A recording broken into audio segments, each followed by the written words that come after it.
there's no one clear trajectory that you can go forward. You can zigzag, you can pause for a minute, you can even go down, come back up. And the point is take advantage of every opportunity Mhm. that you're given. If you fail, it's okay. If you don't like it, that's fine. At least you've tried it. I find it challenging to balance the demands of family and career. How did you navigate those tensions in your own career, and what has shifted over time? Sure. So I would have to say, no matter what you do, you really have to have the work-life balance. Make sure you're spending time with your family and friends. It's easy to say, "Oh, I want to focus on this work," but kids grow very fast. And at the end of the day, these are the memories and the bonds of your family and friends. So I would say that it shifted when my kids were young. I actually, did a lot less research. I really wanted to be with them. And then as they got a little bit older and more independent, um, I dove back into more of the academic work. Yeah, if you look at a particular time, it may be very hard. But if you look through your whole career, then maybe you can achieve all those things. It's just not at all at the same time.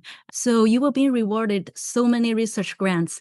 What do you see as the biggest benefits and the challenge of being a clinical researcher?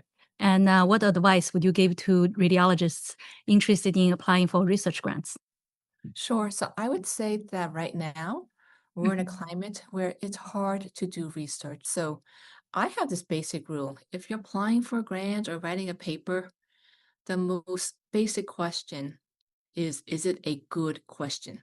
That Mhm. research you want to do, the paper you want to do, will Mhm. it have an impact? I think once you have that, and that's the hard part to figure out. And also, given the current NH climate, we certainly are encouraging our colleagues to apply for industry grants or some philanthropy grants that, such as RSNA and other societies that offer them. That's awesome. So you are also served as the first female editor of Radiology. We're so proud of you. So for those who are interested in editorial work, what are the most important lessons you learned on your way to this role? I would have to say that the hardest lesson is that it just takes learning a skill set to learn how to critically analyze a Mhm. paper. I Mhm. think doing enough time so that you get good at it. But I Mhm. also think it's also an opportunity to promote yourself. So if you like it, go to the editor and say, I'd really like to be involved. Whether it's social media providing articles or to write educational papers or so forth, a lot of work that most journals do is solicited, meaning that if you're interested, Mhm. let us know and we'll try to carve something out. Because if you want to do something, it gets done. Mhm. That's awesome. I actually really love what you said about just try to get opportunities for yourself. If you're interested in something, just try to advocate for your idea. We're also leading the AI efforts at NYU right now. NYU has collaborated with Facebook, now Meta, on several AI projects, such as the Fast MRI project. What do you see are the pros and the cons of collaborating with those big tech companies for healthcare AI? Well, I would have to say that the biggest con is to make sure that the patient privacy is protected and that the data sharing is really and secure in this era we're worried about cybersecurity. But Mhm. aside from that, there are many, many benefits. I think to scale up AI, we need to partner with these big vendors. I think right now it's so expensive to really Mhm. scale up these technologies and to have partners at the table that we do need um, to really try to engage them. And they have lots of experience. So they actually teach us a lot and teach us how to do research efficiently. Yeah, as you mentioned, we can collaborate with those big tech companies. Some practice also build their own AI platforms. Also, many practice use those commercially available AI tools. So, from your perspective, how should the practice best leverage those AI resources when the choices start actually feel overwhelming nowadays? Yes, so I think it comes back where each practice or each academic center really sort of needs to evaluate What are the top two or three priorities? I'll tell you, in our department, we're actually focusing a lot on two things. One is using AI to help us decrease scan time, Mhm. be able to scan faster post processing for CT and MR. And those are, the exams where we tend to generate a lot of revenue. We're also using it to be able to track patients so they come back in time for their follow exams. But the Mhm. biggest thing I think is engaging the patients. Now there are many ways to dictate your reports. You can have them as patient-friendly summaries or using AI to even help generate some of the reports, decrease errors.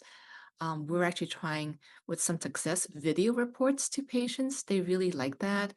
And things that were so hard, translating our reports to different languages or to different reading levels, all of that now, we can really reach out to patients and sort of show them why the imaging test is important, what the next step in their pathway are, so that they feel that the radiologist is really an important part of their care.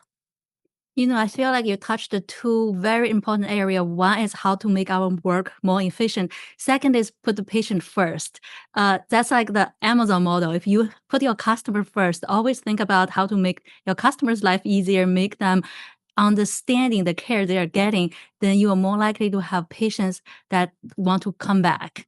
So, what do you see at the future landscape of radiology, and how should the younger generation radiologists prepare to adapt and thrive in the years ahead, in your opinion? Well, I would have to say that certainly we are in a thriving field. Mhm. Right now, I really have to say, so many of my colleagues, whether in private practice or in academic, we get to reinvent ourselves, you Mhm. know, very frequently. You learn new tools, you learn to be different practice. I've been really impressed to see some of my colleagues that have decided to go hybrid and they've been able to do other jobs on the side. Now with so much of being able to work from home, a few of my colleagues told me there's no retirement age. You could continue to work 1 or 2 days and as you please. So I would tell the younger generation that yes, it's challenging. There's lots of information we have to learn in a short period of time. And I hope people have seen that AI is not a threat. And more importantly, what a central role radiology plays in the management of patients. We are the ones that are really making those accurate diagnoses so that we can figure out how to treat the patients. So I think for us to see the importance of our work, as you said, was then that can make us feel like our job is more fulfilling. If you could go back in time, what one piece of advice or guiding principle you would give to your younger self? Hmm, that's a good question. I would say, life is about learning and growing. So I think all of us learn from mistakes that we make. And so own it, learn from it, and move on. And don't obsess about it because everyone else has forgotten that mistake. That's actually super, super helpful for us to be able to just learn and grow and be the better version of ourselves.